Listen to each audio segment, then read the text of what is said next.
Et notre invité du jour est Piero San Giorgio. Piero San Giorgio qui publie le livre NRBC, survivre aux événements nucléaires, radiologiques, biologiques et chimiques. C'est une figure emblématique du mouvement survivaliste. En 2011, vous avez écrit Survivre à l'effondrement économique, qui est un best-seller et une référence dans le domaine. Bonjour. Bonjour. Est-ce que vous pouvez commencer par nous présenter votre co-auteur qui n'est pas là, qui est Chris Millennium?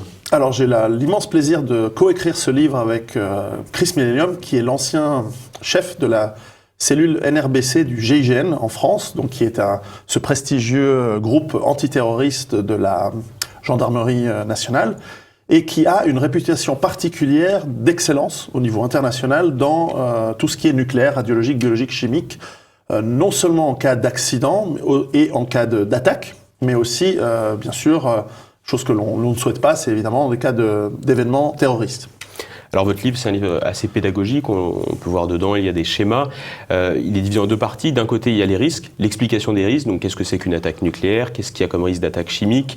Et une deuxième partie, donc comment réagir. Alors justement, comment réagir quand on pense à attaque nucléaire? Personne n'imagine pouvoir se sortir lui-même d'une attaque nucléaire. S'il y a une bombe nucléaire demain à Paris, on peut s'en sortir? Un individu seul peut s'en sortir?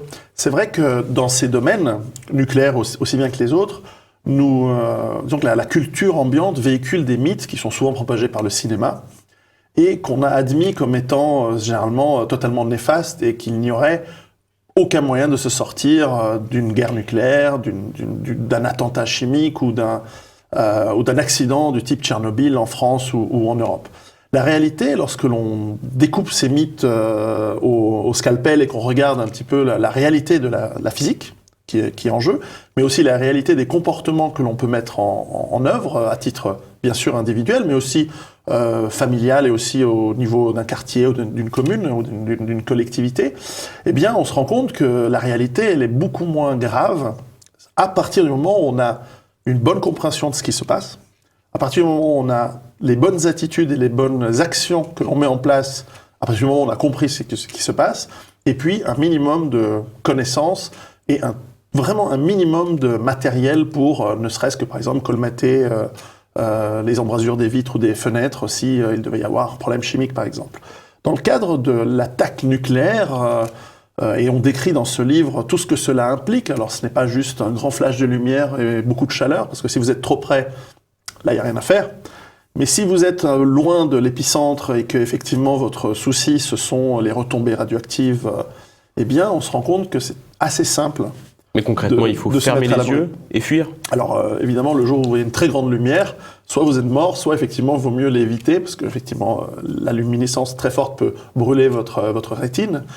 Mais que vous soyez sur la route, chez vous, sur votre lieu de travail, etc., l'attaque nucléaire, que l'on espère peu probable, évidemment aujourd'hui, eh bien, normalement devrait s'abriter le plus loin possible des rayonnements. Et donc les caves, les parkings, tout endroit que l'on peut rapidement aménager avec le plus d'épaisseur possible, sous terre, en général. Alors que par exemple dans une attaque ou un problème chimique, par exemple, les attaques chimiques seraient peu probables, mais par exemple un événement du type Seveso, c'est-à-dire un incident industriel avec des cuves de produits chimiques qui se déverseraient sous forme de gaz ou de liquide dans un quartier, et il y en a beaucoup plus qu'on ne pense là où on habite en général, notamment dans les villes. Eh bien là, au contraire, il vaut mieux monter tout en haut d'un immeuble ou sur le toit d'une maison et non pas à la cave, parce que les produits chimiques, en général, sont plus lourds que l'air. Donc là, c'est pour illustrer cette différence où l'attitude peut faire la différence entre s'en sortir ou pas. Mais pour ça, évidemment, il faut bien comprendre la nature du danger, la nature de ces événements, et voilà, la compréhension nous amène au bon comportement. Alors, vous avez un avis justement qui est assez étonnant, qui est assez nuancé sur le nucléaire. Vous n'êtes pas un opposant au nucléaire, en fait. Disons que j'essaye de vivre ma vie sans dogmatisme et en réfléchissant, et c'est vrai que notamment grâce à Chris Millennium, donc mon co-auteur, qui s'y connaît vraiment un rayon, parce que ce n'est pas simplement un gendarme qui a appris la physique et la chimie, c'est un physicien et un chimiste, un doctorant en chimie, qui est devenu gendarme. Il m'a permis de comprendre, et c'est ce qu'on essaie d'expliquer dans ce livre, que bien sûr le fonctionnement d'une centrale nucléaire, et vous en avez je crois 58 en France, eh bien fait que certains risques sont possibles, Ces risques sont relativement peu probables, et quand bien même il doit y avoir des incidents, voire des accidents de type nucléaire, les probabilités d'un Tchernobyl ou d'un Fukushima restent relativement faibles, et on peut les comparer. Alors si on veut être vraiment clinique, on pourrait comparer le nombre de morts dans le monde dû au nucléaire par rapport au nombre de morts, ne serait-ce que, on va prendre un exemple, l'hydroélectricité qui a l'air d'être totalement sans risque, et bien pourtant, l'hydroélectricité a tué des centaines de millions de gens dans des barrages qui cèdent, dans des problèmes liés à des accidents. Et on oublie souvent de comparer les choses. Cela dit, il y a des dangers dans le nucléaire, il y a des dangers liés au stockage des matières radioactives, aux déchets, etc.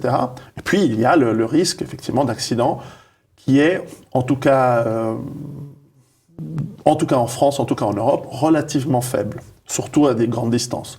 Évidemment, si vous habitez à 500 mètres d'une centrale nucléaire, à part déménager éventuellement, la préparation, là, elle devrait être très importante. Alors, dans ce livre, vous vous attachez à casser des mythes, justement, donc en partie le mythe du nucléaire notamment.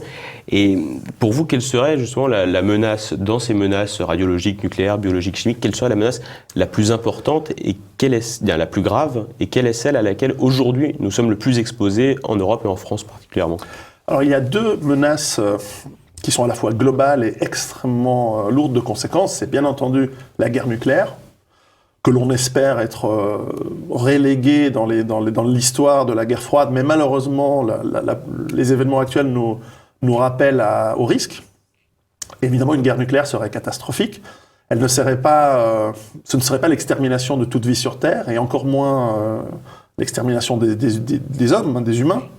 Mais enfin, elle aurait des conséquences extrêmement lourdes. Donc ça, évidemment, on explique ce que ça veut dire aujourd'hui une guerre nucléaire.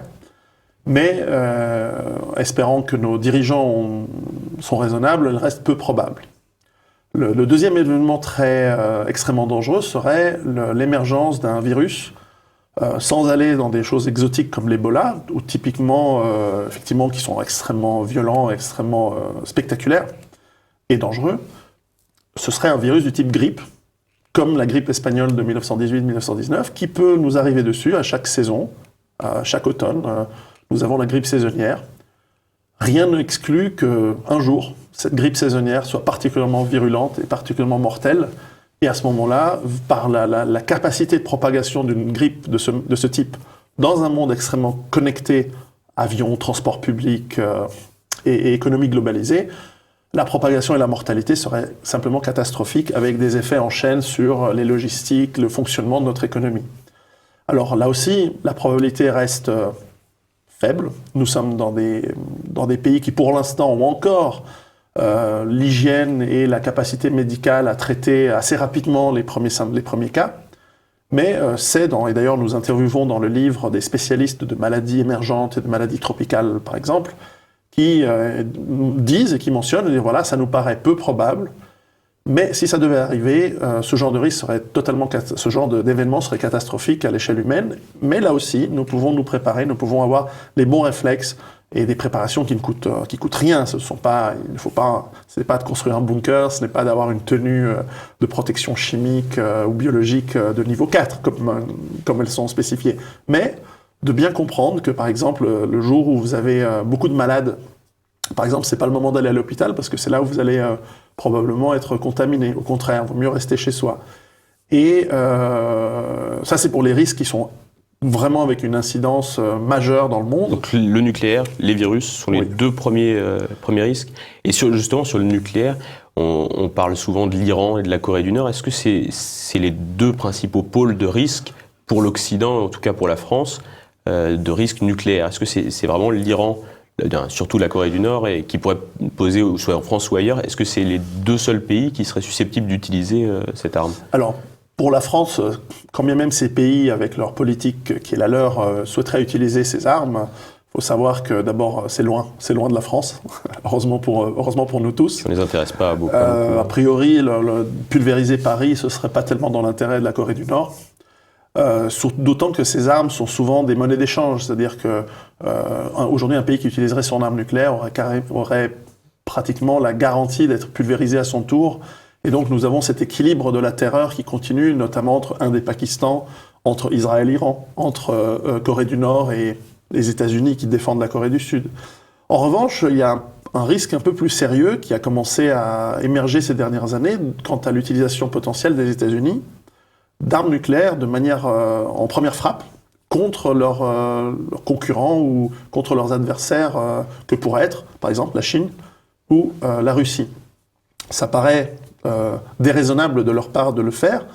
Pourtant, des documents récents que l'on explique dans ce livre montrent que déjà dans les années 50, les États-Unis ont mis en place des plans d'attaque unilatérale contre l'Union soviétique à l'époque et la Chine communiste, alors que pendant toute la guerre froide, et je m'en souviens, j'étais un peu petit ayant grandi dans les années 70 et 80, avec cette épée de Damoclès sur la tête, on nous disait à l'époque que jamais les États-Unis n'attaqueraient, au contraire, ils se défendraient. Or, on voit bien que les plans des États-Unis étaient systématiquement d'une attaque de première frappe contre l'Union soviétique. Et aujourd'hui, on entend dans certains cercles que ces plans seraient de retour et que pour éviter l'émergence de cette grande puissance que serait l'union, non pas politique, mais économique de la Russie et de la Chine, les États-Unis auraient sur la table de nouveau des plans d'attaque surprise contre ces pays, y compris en utilisant des armes nucléaires, ce qui serait dément, ce qui serait catastrophique, puisque c'est la Chine, mais surtout la Russie, ont une capacité de seconde, voire de troisième frappe, avec bien sûr des missiles, des avions, et puis des sous-marins nucléaires, lanceurs d'engins, comme ceux que vous avez en France, qui pourraient toucher n'importe quelle cible dans le monde en retour. Et donc ce serait la fin des États-Unis en tant qu'économie, en tant qu'entité. Ce serait probablement la fin de l'Europe et de la Russie. Donc ce serait une catastrophe, ce serait encore une guerre fratricide catastrophique. Espérons que cela n'arrive pas. Mais je ne crois pas que des guerres entre petits pays soient aujourd'hui à l'ordre du jour, fort heureusement. Et le risque terroriste par rapport au nucléaire ? Alors le risque terroriste existe plutôt dans la partie chimique ou peut-être moins de partie biologique, certainement dans la partie radiologique que les gens découvriront en lisant ce livre parce que c'est une partie que l'on ignore tout le temps. Moi-même, je ne me rendais pas vraiment compte à quel point nous sommes entourés de matériaux radioactifs dans les villes, dans les hôpitaux, alors que nous ne le savons pas. Donc les bombes sales sont à l'ordre du jour, les attaques chimiques sont à l'ordre du jour, et les polices et les entités de renseignement de tous les grands pays travaillent d'arrache-pied pour essayer d'éviter cela. Le risque nucléaire est plus compliqué. Mettre en place une bombe nucléaire de type fissile, donc avec un beau champignon, avec une grande explosion, ça paraît aujourd'hui au-delà des capacités des groupes terroristes existants, à moins qu'un État leur fournisse. Mais à ce moment-là, les conséquences pour cet État seraient également extrêmement risquées, vous imaginez. Imaginez qu'un groupe terroriste ayant reçu une bombe nucléaire du Pakistan la détonne sur la belle ville de Marseille. Bon, il n'y aurait plus de Marseille, mais il y aurait probablement plus de Pakistan, enfin, pour peu que la volonté politique d'une réponse existe. Mais ça, c'est le risque de ce genre de scénario, que je crois peu probable, et mon co-auteur, donc Chris Millennium, via son expérience au GIGN, bien qu'on s'y prépare, bien que le GIGN se prépare pour ce genre de scénario, ce n'est pas le scénario qui est le plus élevé dans l'ordre du jour de leur risque. Alors vous êtes un précurseur du survivalisme. Le survivalisme, c'est quelque chose qui a le vent en poupe. Il y a des revues, notamment une revue qui s'appelle Survival en France qui a été lancée. En 2011, vous avez publié votre livre qui s'appelait Survivre à l'effondrement économique, qui était aussi aux éditions Le Retour aux sources. Oui. Il arrive quand cet effondrement économique ? Parce qu'on attend maintenant, on achète vos livres. Mais ne soyons pas pressés, parce que les conséquences sont considérables pour nous tous. Simplement, je crois que l'effondrement, on y est déjà. On y est déjà d'un point de vue économique, où on voit que de plus en plus, ce qui fait tenir l'économie globalisée est de plus en plus fragile. L'effondrement moral, mental, il est déjà consommé. La violence urbaine criminelle, elle est déjà présente et elle est exacerbée par ces problèmes économiques et les problèmes que nous apportent les migrations amenées par les déstabilisations qu'amènent les guerres pour les ressources, comme je les ai décrites dans mon premier livre. Et finalement, tout ce que j'avais prévu est arrivé dans les 5 dernières années. Et je crains que ce que j'ai également prévu pour les 5 prochaines, dans mon premier livre, commence à arriver également. Vague de terrorisme, déstabilisation sociale et politique en Occident, alors qu'avant, on en parlait essentiellement dans les pays du Moyen-Orient par exemple et au-delà. Aujourd'hui, les guerres globales sont arrivées chez nous. Et nous n'en sommes qu'aux prémices, nous n'en sommes qu'au début. Alors, l'effondrement, il est pour moi complètement en cours. Et il va en s'accélérant, et donc, tout en souhaitant qu'on puisse le contrôler et qu'on puisse l'éviter, à mon avis, il est plus urgent que jamais de se préparer, et justement cette approche du survivalisme, qui n'est pas la survie à tout prix, mais qui est au contraire le fait d'être un adulte responsable qui prépare l'avenir, pour lui-même, pour ses enfants, et pour les gens qui l'entourent. Nous avons cette approche, je crois, d'aimer nos proches, nos voisins. C'est une approche, pour certains, on va dire qu'elle est chrétienne, pour d'autres, eh bien, c'est simplement le bon sens. Et toute personne préparée et qui fait cet effort de compréhension de la réalité et qui se prépare en espérant le meilleur, mais en préparant peut-être le pire, eh bien, ajoute quelque chose de positif et qui participe à limiter cet effondrement dans lequel nous sommes, à mon avis. Vous qui êtes survivaliste et donc qui avez un rapport particulier avec la nature, vous êtes proche de la nature, vous voyez d'un bon œil justement le développement dans chaque programme politique. Maintenant, tous les partis politiques évoquent beaucoup la question écologiste. Est-ce que pour vous, c'est quand même un signe positif ? Oui, alors c'est toujours positif, mais il est à craindre qu'il y ait beaucoup de, comme on dit en anglais, du greenwashing, c'est-à-dire une sorte de posture écologiste parce que c'est dans l'air du temps et parce que une partie de l'électorat le souhaite, parce que nous voyons bien que nos villes deviennent de moins en moins agréables à vivre et que c'est en partie dû à la pollution, au surpeuplement, et parfois il y a même carrément des excès où on va faire 50 pistes cyclables et on ne peut plus circuler non plus. Donc il y a cette balance qui est parfois difficile à entretenir. Je vois ici à Paris, c'est pas aussi simple que chez nous en Suisse.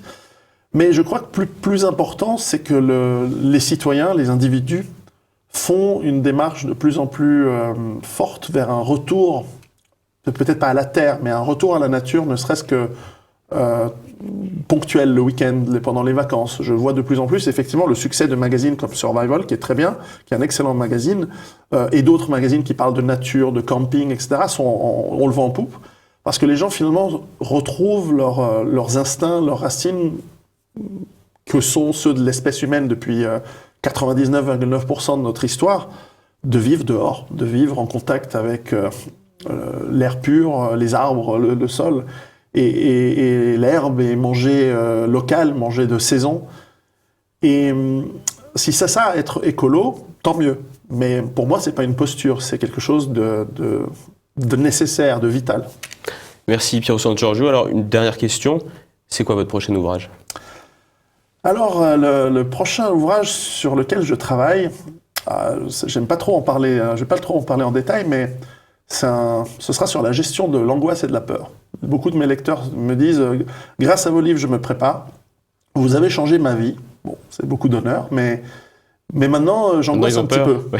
Et là, je dis non, mais respirez, préparez. Donc, probablement, ce sera un ouvrage plus petit, moins ambitieux, mais sur la manière dont on peut mieux gérer nos peurs et nos angoisses, et notamment face au terrorisme qui peut arriver à tout moment.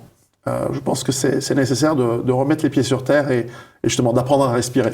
On vous accueillera avec plaisir pour la présentation de ce nouvel ouvrage. En attendant, vous pouvez vous procurer aux éditions Le Retour aux Sources, NRBC, survivre aux événements nucléaires, radiologiques, biologiques et chimiques. À très bientôt, Piero Sangiorgio.